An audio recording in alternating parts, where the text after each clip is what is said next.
Talking Music with Big Andy.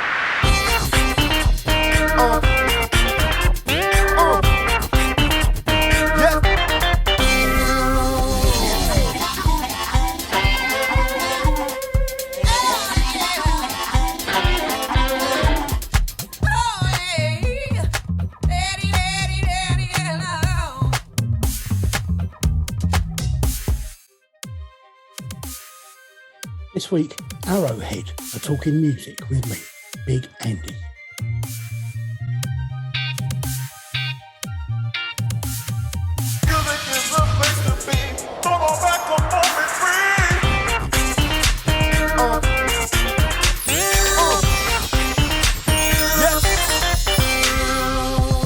Hello and welcome to the podcast. Today I have with me the band Arrowhead. Hi guys, how you doing? Hello, glad to be here. I hope you don't mind. I call everybody guys, whether they're male or female or whatever they are. It's my age more than anything. It's a kind of throwback to the 60s. No. I think we're all comfortable with it in here. Yeah, we're all fine. Now, I was a bit confused because I couldn't work out when I was reading stuff about you whether you came from Manchester or Leeds, or is it both? Manchester originally, and then we've kind of ended up split between Manchester and Leeds over time. All right, okay. Yeah. And I mean, what I found interesting was, unlike some of the other bands I've interviewed who play what they say is punk rock music, you seem to, everywhere I've looked, it says punk and rock music. It's because, quite frankly, it's whatever I'm writing that week. Pretty much, it's whatever I'm listening to at that point. Yeah, I'm a great believer in getting rid of genre titles because they mean nothing anymore. I think we've settled on the term genre non-conforming in about the past 2 or 3 years, something like that. Yeah, that's I do quite like that one. We did used to call ourselves a trashy 5-piece, but as you can see, we are sans 2 members to make that the case. So we would trashy 3-piece, perhaps. It's an interesting opening, which is people turn around and say, "Why you call yourself a quartet?" And people go, "Where's the other one?" No, we're. I feel like we're quite consistent. I think part of the Arrowhead experience is being between band members at any given time. Right. They're not dying. Like, none of them have died so far, so I think You're not quite on the as far as I know, at least. well, yeah, I mean, hopefully. You're not quite on the Spinal Tap level, then. Yeah. No, yes. We've Not had a band member spontaneously combust while on tour, so it's. I feel like we've gotten close, though. We have gotten close. Yes. It's always a good fun to try. That's how the media page. One of our band members will explode. Who's going to take will explode, not has exploded. Will at some point explode. That's fair enough. Now, again, it's one of those weird things. Some bands I can find out so much information that I'm falling over myself trying to find the right things, what things to ask. But I found it very difficult to find a lot of information about when you started and how you started. Am I right in saying you started around 2015? Yes. Yes, we formed officially in 2015. Yeah. And you came out of like you were all, or some of you were students together, is that correct? Yeah. That's correct. So it was there was an email sent around at our sixth form college, myself and Will's sixth form college, about form a band, and so we sort of went to that, and that's how it sort of started. However, it was a different we had a different vibe at the start. Vibe, yeah, and we linked up with a bunch of like classic rock fans, didn't we? It was like AC/DC and shit like that, like, which like, I don't mind AC/DC, but it's not exactly my wheelhouse.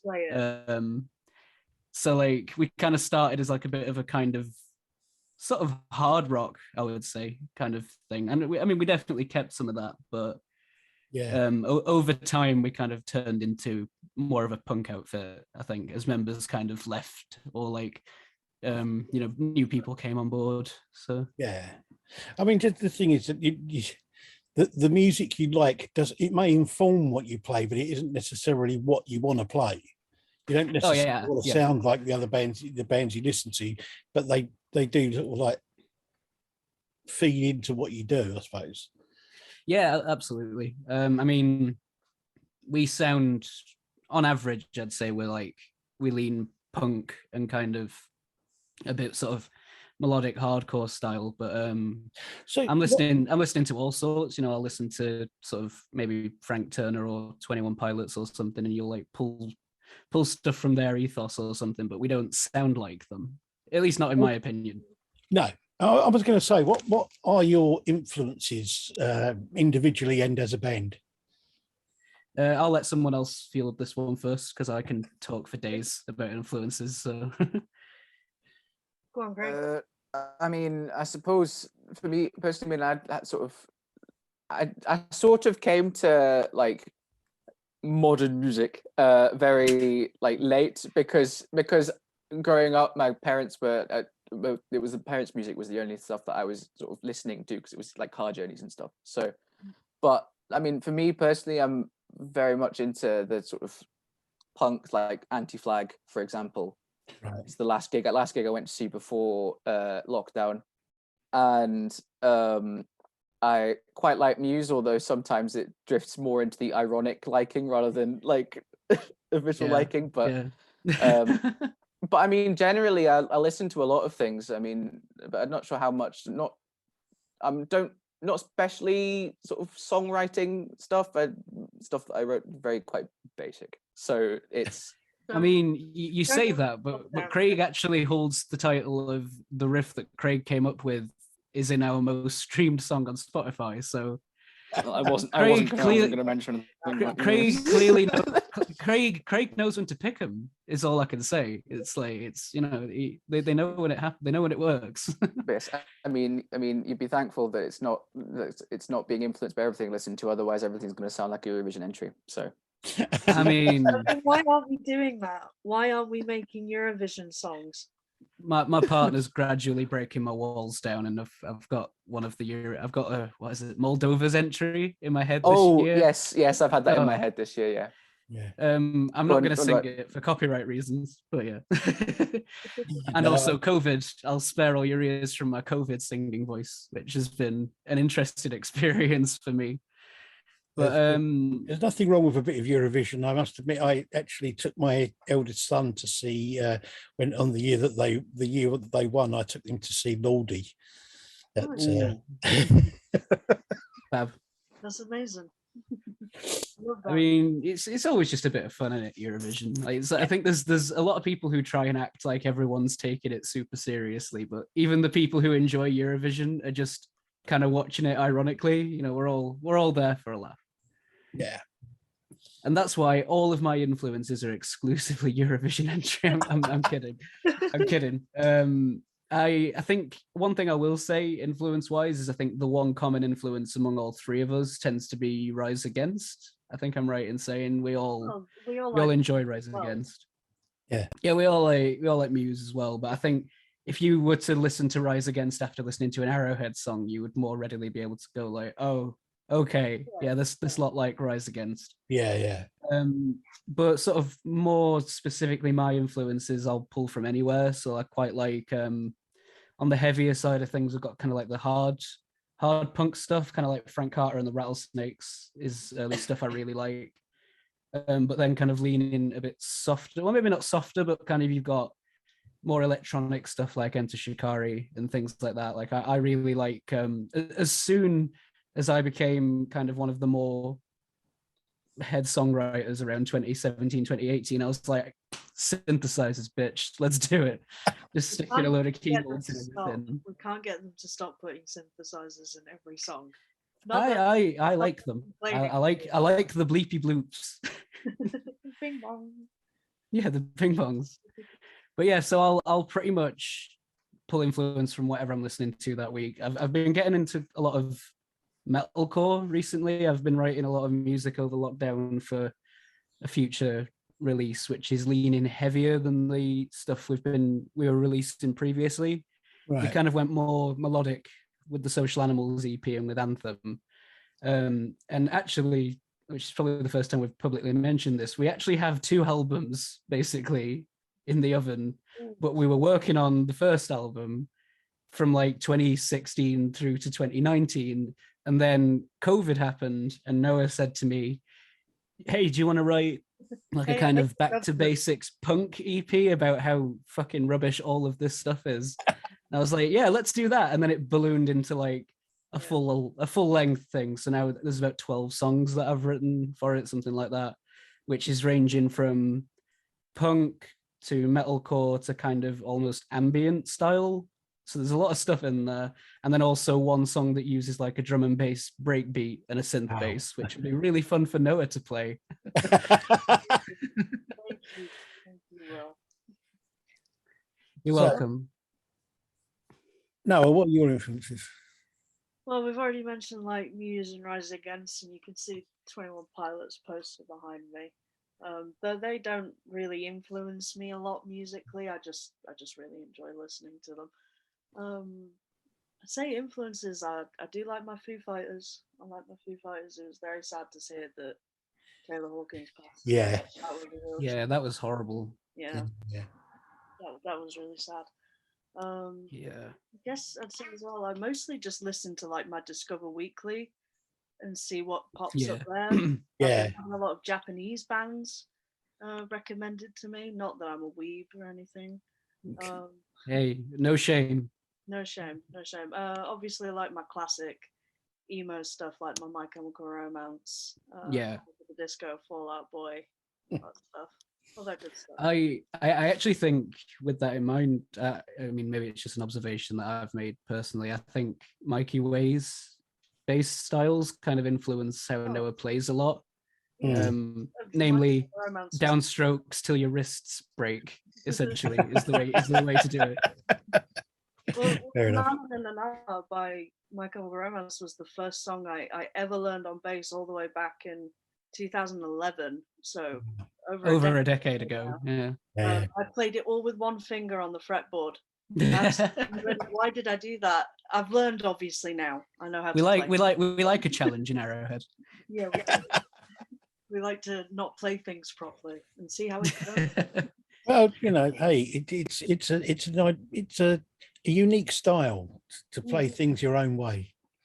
Well, it all comes from and we do. Yeah. I don't think, apart from Craig, I think you've taken some music lessons, and you've taken vocal lessons, Will, I know. Yeah. But like I'm completely self-trained. I've taken like a guitar lesson like 5 years ago. I mean, in terms of guitar, I mean, I did some lessons initially, but I am pretty much entirely self-taught with the guitar. But yeah, I did piano grades for a while. So I think in terms of like primary instruments, we all tend to be relatively self-taught. My singing voice, I definitely I was taught how to sing between 2013 and 2016. Right. But then immediately decided to sack it all off in favor of shouting over loud stuff for 2 years. So there's nothing wrong with that. Nothing wrong with that at all. And then I realized I was blowing my voice out and was like, right, I'm writing something that has no screams on it. And then I'm going right back to it. And then gesturing vaguely at everything that's happened since 2019. There's going to be more screaming on this new thing because, quite frankly, I'm absolutely furious about what's happening right now. Fair enough. Absolutely perfect. You do a punk album. It's a kind of what do they call them? You have a story throughout the whole album, which is the story. A concept album. Concept album with the story of COVID. This isn't so much a concept album. It's very heavily themed, though. One thing I have noticed is that I've been structuring the track list for it in a way where there's different sections. So there's the opening track, which is kind of, here's how everything's fucked, basically, is like the opening track. And then it kind of transitions into kind of just curb stomping the Tory party for a little bit. And then kind of, before I- 20. and it's a concerted effort on my part because I had some lyrics in the 2018 track Social Animals that I consciously watered down at the time because I Oh. thought they were possibly a little too radical. It's safe to say that I don't feel that way anymore. So whatever's coming next is extremely unfiltered, and I think I keep summing it up to Noah as this might get me arrested. You have to change some lyrics for this album to avoid possibly getting arrested. Yeah, actually, there were some things that I had to water down because they were like, I actually think this could potentially be perceived as a direct threat against people. I So mean, you have to it's all punk's cool, but I don't particularly fancy going to prison. I mean, it gives you some street cred, but it's not really where you want to be. I mean, I can't get the #1 rock album if I'm in fucking prison. Well, I don't know. I mean, when you come out, you'll be all right because it works for other people. True. Okay, the notoriety might help actually. Yeah. Right. It's decided. I'm going to prison. That'll get us our first #1. So your first, you recorded stuff you've recorded stuff over the years, which you've then issued as EPs and that sort of thing at different times. It's quite strange. Instead of doing what most bands seem to do, which is you record a few songs in a short period of time and then put it out, you seem to have your EPs and your records seem to cover quite a large area of time, quite a large sort of section of time, and you sort of pluck songs from different eras. Is that a conscious thing, or was it just sort of like these songs go together well, we'll put them out as an EP?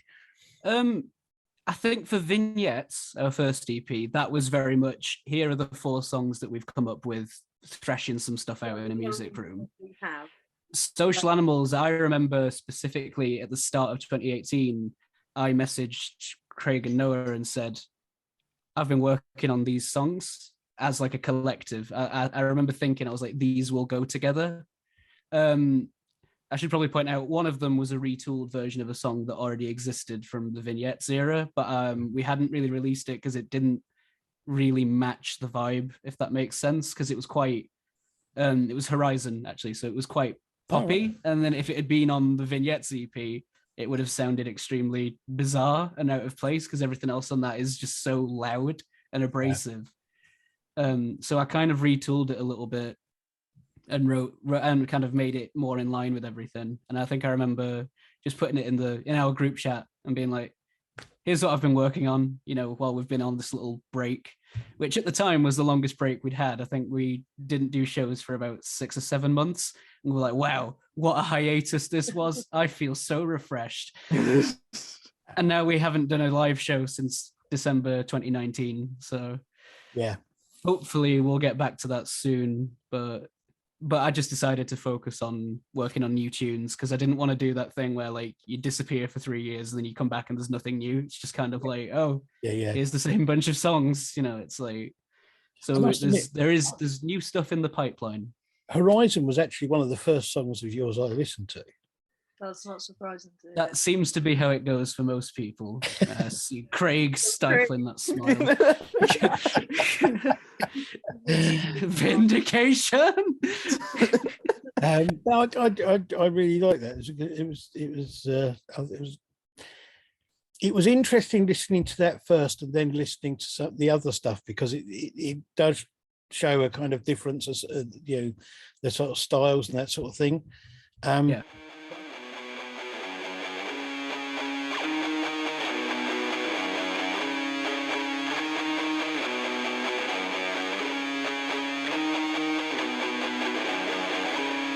See you thinking, dreading the day that you become too old for any dead-end jobs.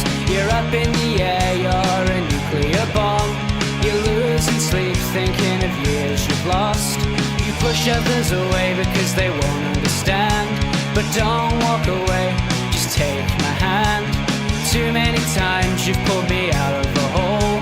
So what makes you think you need to do this alone? Even if it's only for an hour or two, let's live.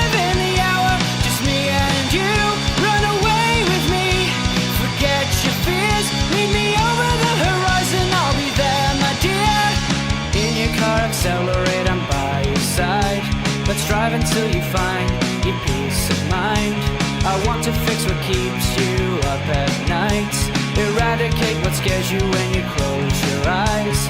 As we go, we'll sing to your favorite song, wind down the windows and we'll sing along. Feel alive in the warmth of a fading sun. You made it this far when all is said and done.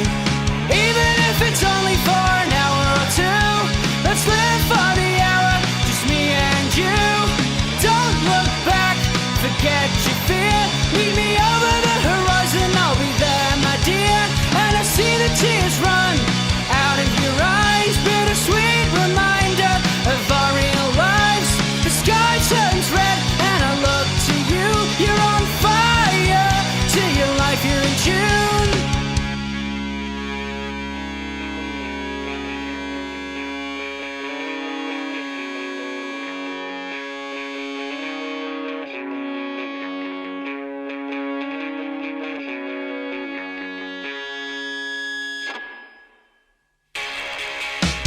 Even if it's only for an hour or two, let's live for the hour, just me and you. Don't look back, forget your fear. Over the horizon, I'll be there, my dear. Over the horizon, I'll be there, my dear.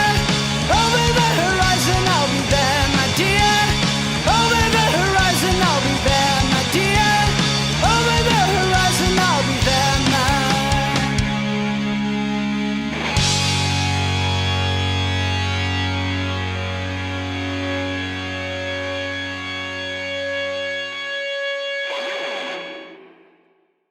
I listened to that one, and then I think the one after that was Anthem, Yes. which I really liked. I really like Anthem. It's really good. And one of the other things I liked about that was the fact that I saw that when you had it, when you first put it out and you were streaming it, all the money you raised from that, percentage of it was going to LGBT and Yeah.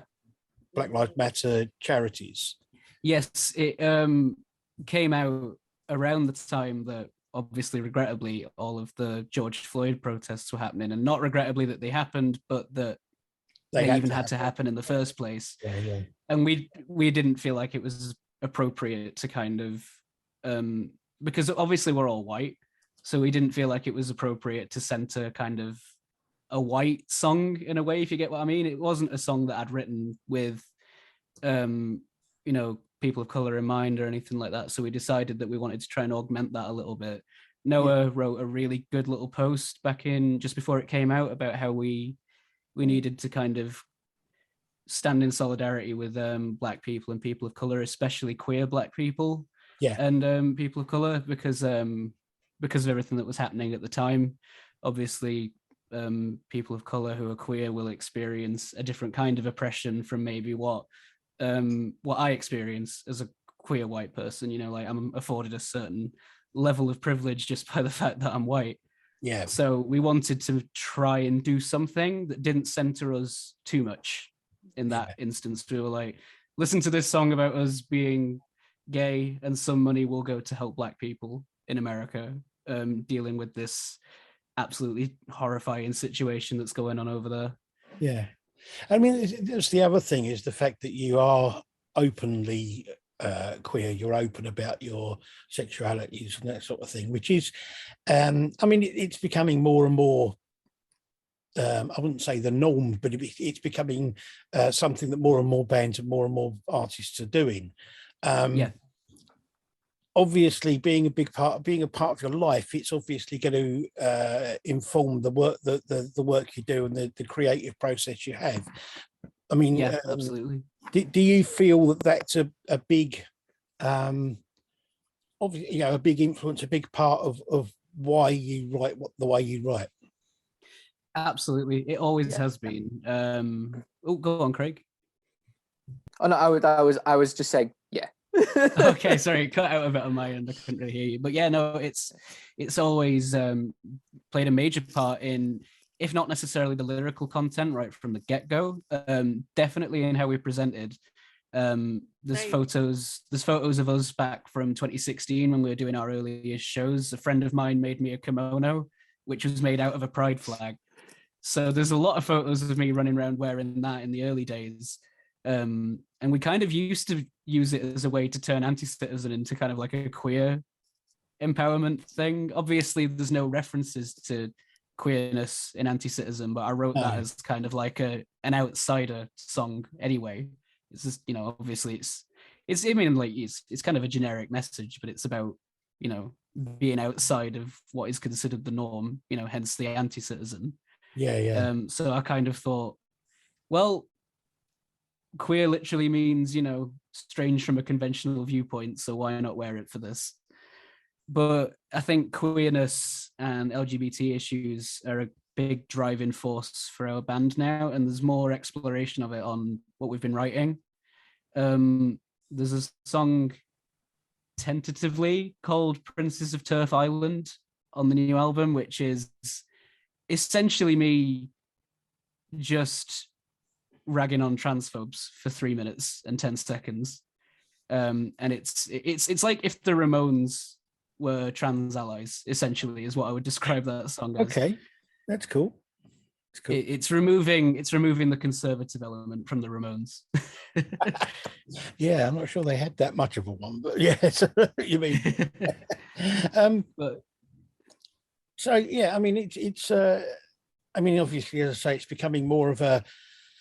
It seems to be becoming more socially acceptable for people to be able to be out and be able to be vocal about their sexualities and that kind of thing, which I think is brilliant, because it's absolutely, it's 2022, for God's sake. We should be able to just let people be what they want to be, you know. I mean, it's I don't see why anybody still has hang-ups about all this kind of stuff.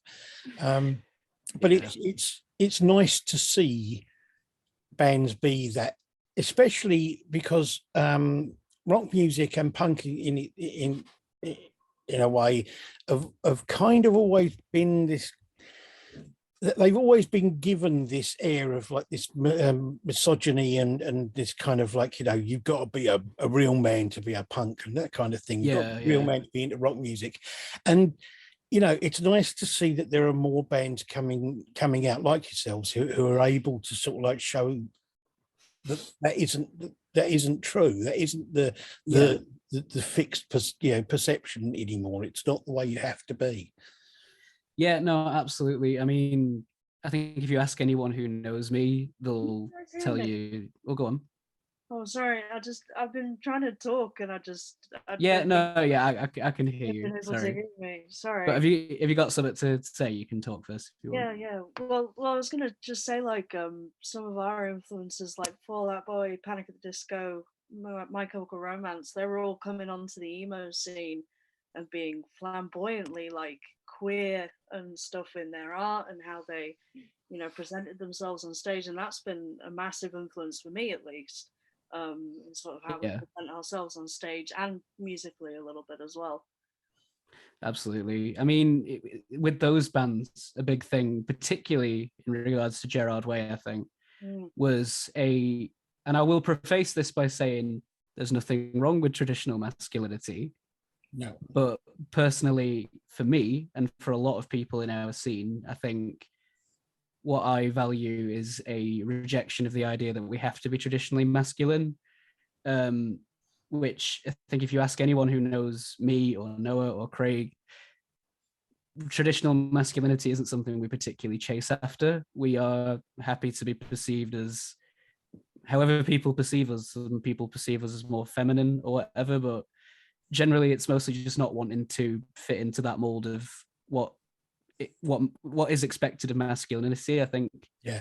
And the more we can break that down within the punk scene, I think it's a good idea, because I think the era of rah, I'm a big man and I'm going to punch some 14-year-olds in the mosh pit is maybe a little dated now.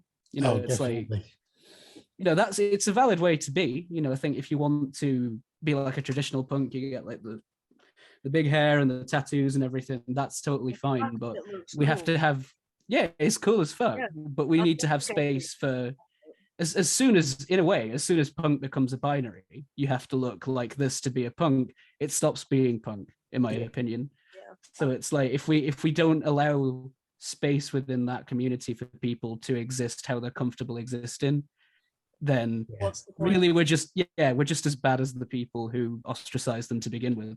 Yeah, I mean, to me, punk has always been an attitude, a lifestyle, and it's more than just the music or the look. And it's one of freedom. It's a matter of freedom of expression, freedom of be who you want to be, and that's that's the thing about it. Absolutely. I think that's probably what all drew us towards, the sort of punk rock scene, was a bunch of bands being like, hey, ignore all these bands from the 90s, the 80s who were super masculine and all this stuff. Ignore heteronormative society. Here's some fun music. Here's some fun gigs where you can be yourself. Just don't. And that's definitely something that we're striving for going forward. I mean, obviously, small bands, sometimes you struggle to pull a crowd, but when we do pull a crowd, what I want is for people to be aware that our shows are a safe space for them to be who they want to be. I was interested to see that you put an advert out in 2021 to say you were looking for a new guitarist.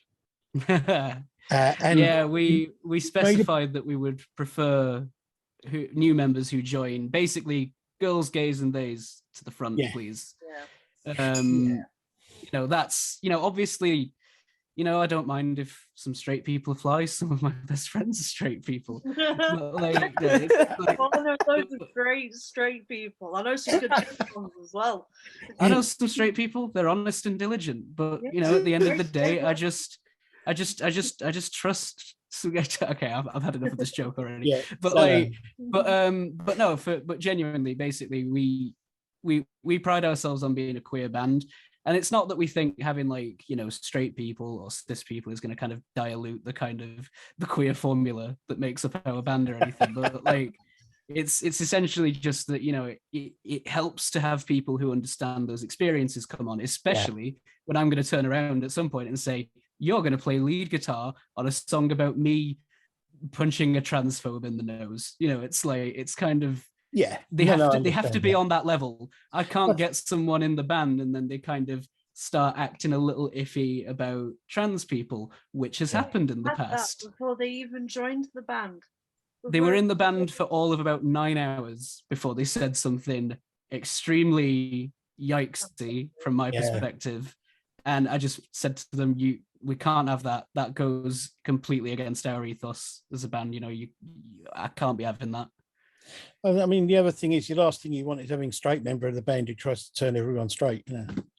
I know. I can't be dealing with that. I can't be dealing with that. It's the straight agenda. They just infiltrate our spaces. They lie to it. They prey on our children. They turn all our children straight or something. Kids, they don't know when they're that young. They don't know. Kids can't know when they're that young if they're straight. It's a terrible thing. It really is. And jokes like this and more are what you can expect if you join our band. So, are you still looking? Are you still actively looking for new members, or are you? We are. Yeah, we're down a drummer and a lead guitarist. But to be fair, part of that is on us because obviously pandemic times.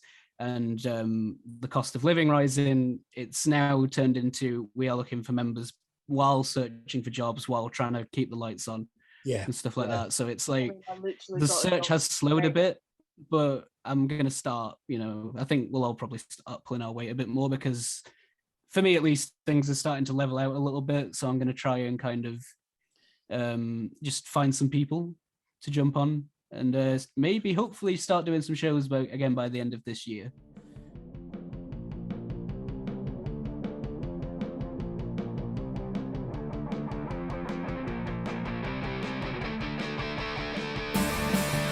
We're here, we're queer, and we're goddamn pissed. We're here to stay, so get used to it. You got a problem? Oh, we got a whole list. So take a seat, 'cause this might take a bit. You've beaten us down for the last time. Take our fury as a sign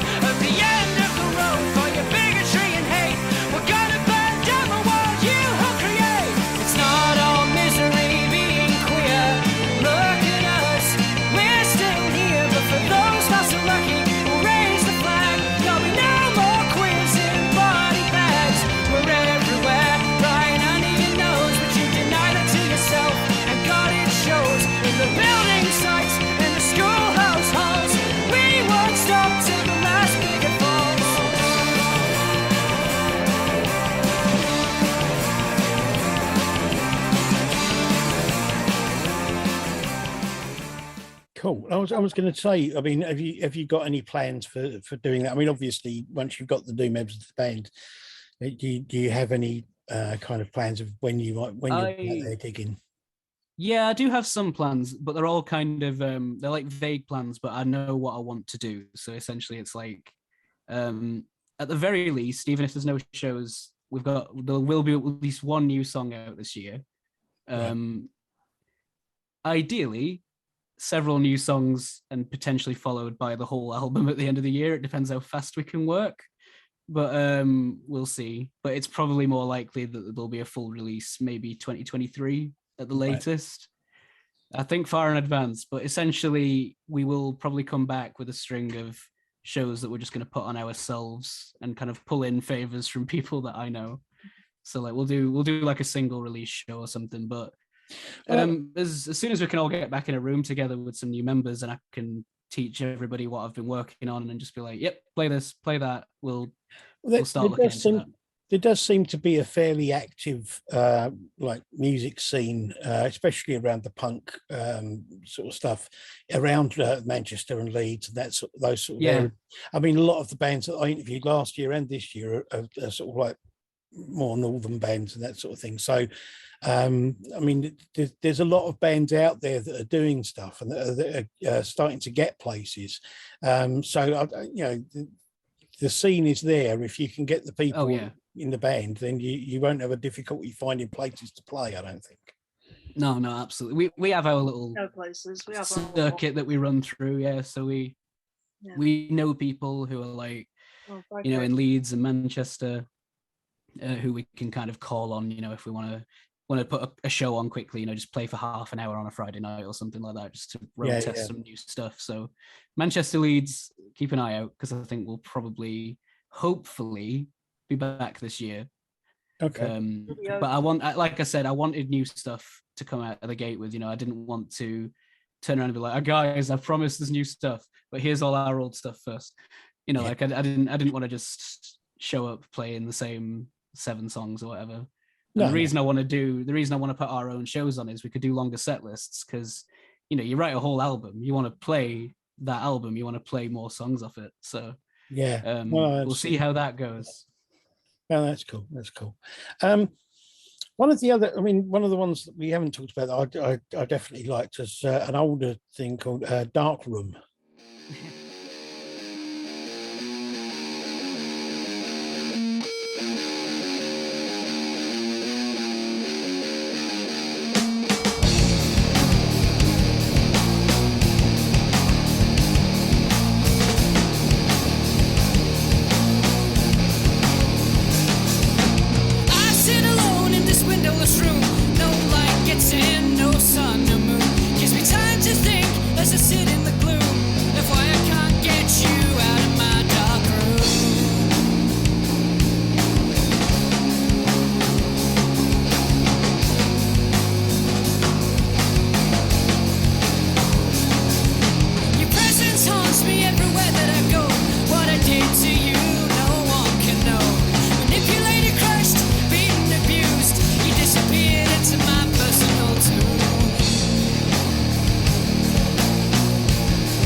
Which I like because it's very what's the word I'm looking for?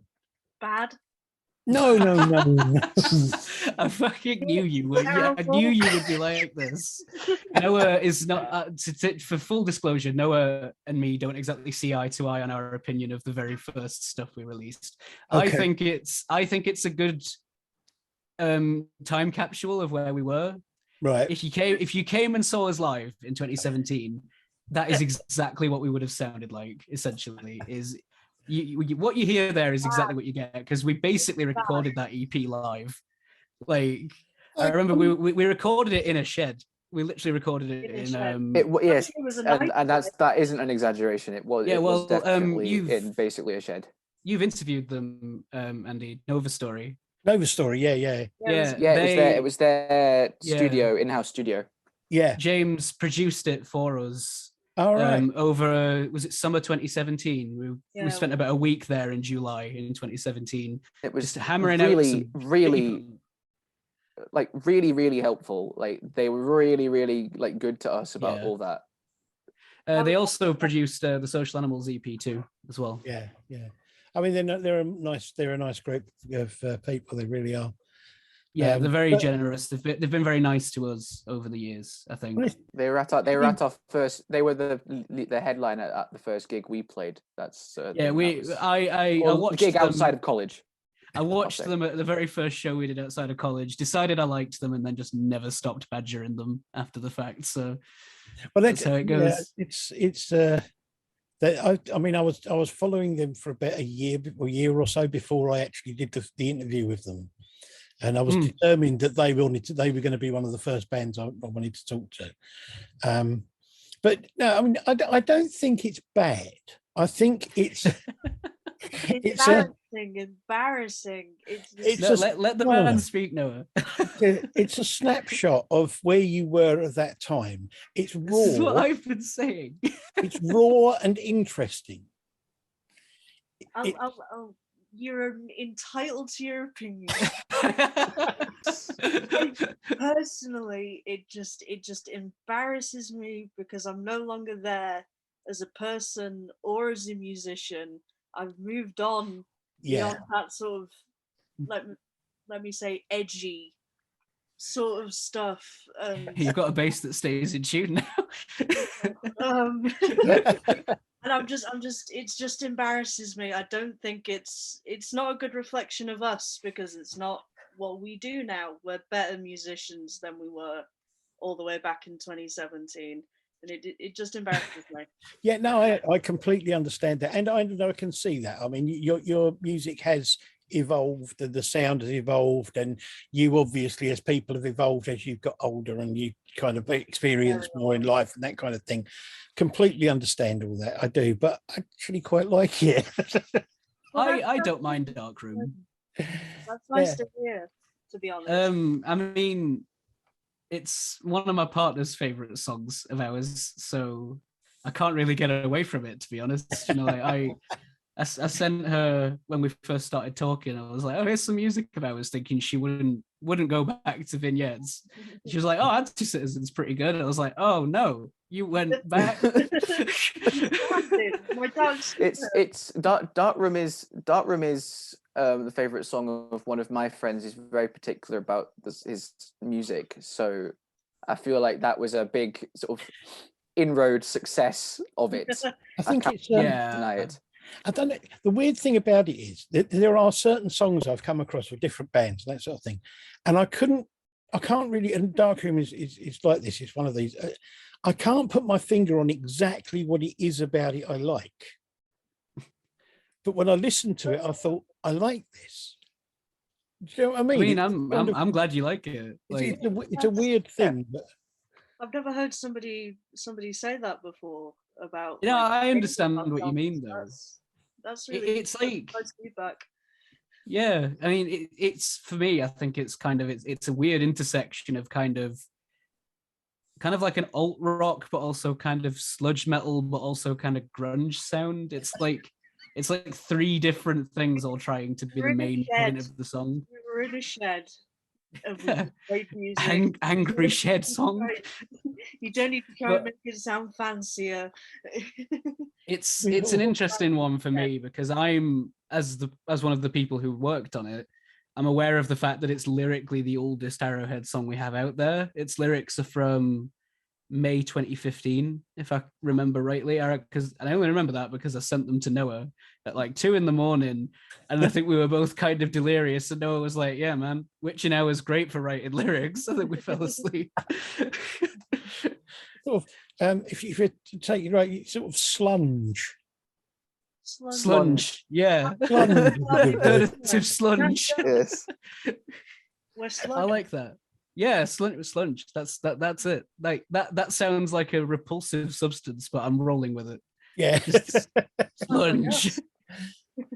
So no, yeah, it's an interesting one. It's I don't know about its future in the set list. No, when we were doing shows it's a back in 2019, it had already not been played for a year by the it's time an we stopped interesting doing thing it. to do with sort of. I mean, I'm old now, and I remember hearing some sort of like some of the bands that are now sort of like now deemed as being possibly past it when they first came out. Bands like Iron Maiden and things like that. I remember hearing them when they first started, and they were really rough. Yeah. You know, and but you listen now, if they play songs from then and now, they play them as they would play them now, and it just sounds really good. To be fair, Darkroom did tighten up a bit on the Social Animals tour when we did it. I remember our previous guitarist, who's not with us in the band anymore. He's still alive, but he's not in the band anymore. He actually, one of the things that I commend him for, and one of the things that I really liked about having him in the band, was that he was very good at taking our old stuff and making it sound a bit more refined. Like actual songs, he gave them structure life and like yeah it stuck to a tempo. You might have noticed that nothing gets where Insurrection's bridge bit on vignettes, where it's running at about 85 BPM, and then as it gets to that like bridge bit, decides that it fancies being at 100. Yeah, and you hear it speed up. Yeah, you see, I don't mind that because of the fact that I grew up with the new wave of British heavy metal where no bands could play live properly anyway, and everything they played, when they played anything live, they played it at 3 times the speed it was on the record. Yeah, and, the Green Day method.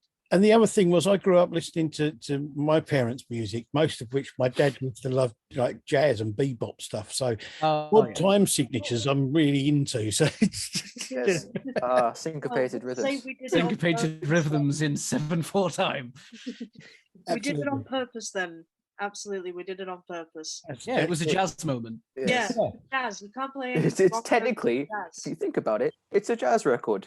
Yeah. With that dark, heavy jazz. Yeah, exactly. That's what I might start calling us. We're a dark, heavy jazz band. You can't call us bad. We're actually just a jazz band, but from a different dimension, where jazz sounds like sludge metal. Yeah, no, that's fine. Yeah. No, I'm glad that you enjoy the older stuff, because I tend to disregard a lot of it. I think the only ones that tend to end up in the set list that are like old are Anti-Citizen and Insurrection. Mm-hmm. Yeah. It's one of those things. I think it's coming at it with fresh ears, if you like, because of the fact that I've only started listening to your music recently. It's it's coming to all of your songs with the same kind of open attitude, if you like. Yeah, that makes sense. I guess this is me saying this after, however many years of listening to those songs over and over and over again, and playing those songs over and over and over again. Yeah. I mean, I think actually that's a good point. One thing I think that actually really informed our opinion of the vignette stuff was that it actually kind of came out at the end of a period of relative creative stagnation for us. For a bunch of different reasons, band members who maybe didn't want to be in the band anymore, but didn't want the awkward conversation of saying they didn't want to be in the band anymore, things like that. No new material getting written, lack of experience on my part as a songwriter, so I couldn't just sort of step in at the time and be like, here's some new stuff. It didn't really work like that back then. Whereas I think nowadays I'll just disappear for a few days and I'll just send something to Noah like, here's a song, and Noah's like, okay, cool. And then like before you know it, we've got more excited than that. Please don't make people think that you sent me okay, cool. Yeah, I get excited about it. I'm not just like, wow, new songs. That thumbs up. Like, I'm not just sending a thumbs up in response to you. I mean, you do sometimes. Okay. Shut up. Very good. Message me at like 3 a.m. What am I gonna do? I never message you at 3 a.m. I'm tired all the time nowadays. What are you on about? You used to. So that sounded so wistful.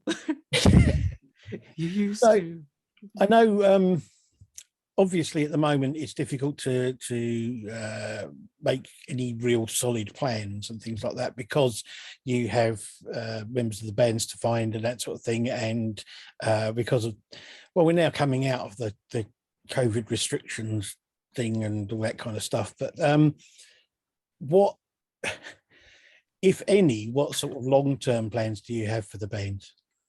I think the kind of morbid way of describing it is that Arrowhead will be a thing as long as I'm breathing. So it's kind of like, you know, basically, I mean, Noah and Craig could get utterly sick of me and quit and decide never to talk to me again, but Arrowhead would still keep going because I'm stubborn, and I would be like, fine, do it myself, you know, like Thanos putting the gauntlet on or something. I'll learn another instrument. But no, I really value having Craig and Noah alongside me for it, and hopefully they decide to stick around. But it's like basically, you know, Noah and Craig are both at this point essentially founding members alongside me. Me and Craig were there right from minute one, in that practice room back in 2015 where we met a bunch of people, and Noah joined a little later on when our bass player quit, and I said, Noah, do you fancy filling in? Blah blah blah, and the rest is history. Noah's still here. I can't get rid of them. I'm joking. I want to go so badly. No, but they actually, but no, they anchor me down really nicely. You know, they keep me interested in doing stuff because they're really fun bandmates. So going forward, we want to find people that match that energy, you know, kind of like that we can enjoy being around, who kind of, you know, vibe on our level. And then once we've got those people in place, I want to start doing shows again. I want to start taking it a bit more seriously. I want to do shows in different cities. You know, we're kind of, it's a bit of a meme for us where we basically just play Manchester and Leeds and the surrounding towns. I mean, we're quite spread out in terms of where we currently stay. I mean, like, yeah, I'm in Manchester. I live currently in Edinburgh, so all right, I'm still some distance away, but obviously I can travel. However, cost of train travel is cost of living rises. But yeah, I think playing sort of outside of our sort of sphere of venues would be good for sure. And I mean, yeah, playing elsewhere, but certainly I think the fact that I'm extremely keen to play in Scotland. I think the fact that we were quite spread out was useful. I mean, like we did a show in Leeds. No, not Leeds, Sheffield. Yeah, well, being spread out means that we can kind of plant roots in different places as well. We did the show in Sheffield, and because we were sort of quite handily spread out, I was able, even though I was living in Manchester at the time, I was able to go to Sheffield and then stay at Noah's in Leeds overnight and then go back, and I didn't have to keep doing loads of traveling. So a hotel. But yeah, so I mean, they didn't ask me to. I just like stowed away on the thing, so it's fine. But Craig hid in their bass case. Noah just opened it when they got home, and Craig was like, "Hello." But no, like, so plan going forward, just play some more shows outside of our little circuit that we're used to. Play some longer shows. You know, I want to do set lists that will give some, you know, breathing room to actually do something maybe interesting. And release new music. Hopefully put the album out by, if not the end of this year, but by sometime next year. And then also release the other album that we've got on the back burner, which is actually a concept album, to return to something. Concept album. I will not elaborate on it more than that because there's a lot of story elements tied up in it, and I want it to actually kind of be mysterious when it comes out and be exciting. Fair enough. The Arrowhead cinematic universe. Yes, the Arrowhead cinematic universe. We can't call it the Arrowverse because DC would smite us with the copyright hammer. But yeah. So new music, new shows, new members, hopefully. Cool. Well, I hope that everything goes really well for you, finding new members for the band and getting yourself out there to do some shows and that sort of thing. And I look forward to hearing new music from you. I just thank you very much for being on the show. It's been really great talking to you. And as I say, I hope everything goes well for you all. Thank you. Thank you for Yes, dealing with thank you very how much, yes. absolutely rambly I am. It's the ADHD.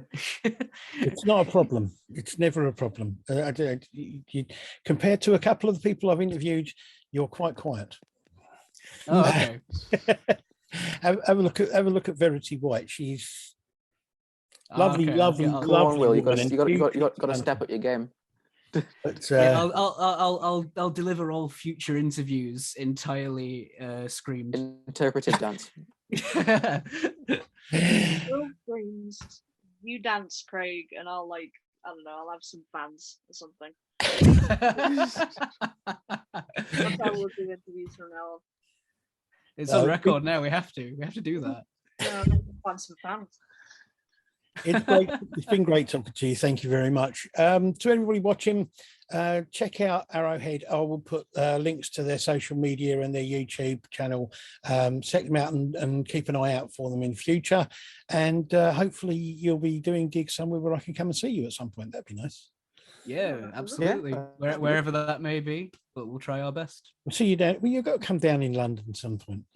Oh well, yeah. Everybody You have to go. has to You have to go London to at London, some don't point. you? Yeah. Yes. No matter how hard I try, I have to go to London. Right. Thank you very much, guys, and thank you to everybody for watching. And I'll see you again soon. Bye. Bye. Thank you. Bye. Thank you. Bye-bye. Talking music with Big Andy.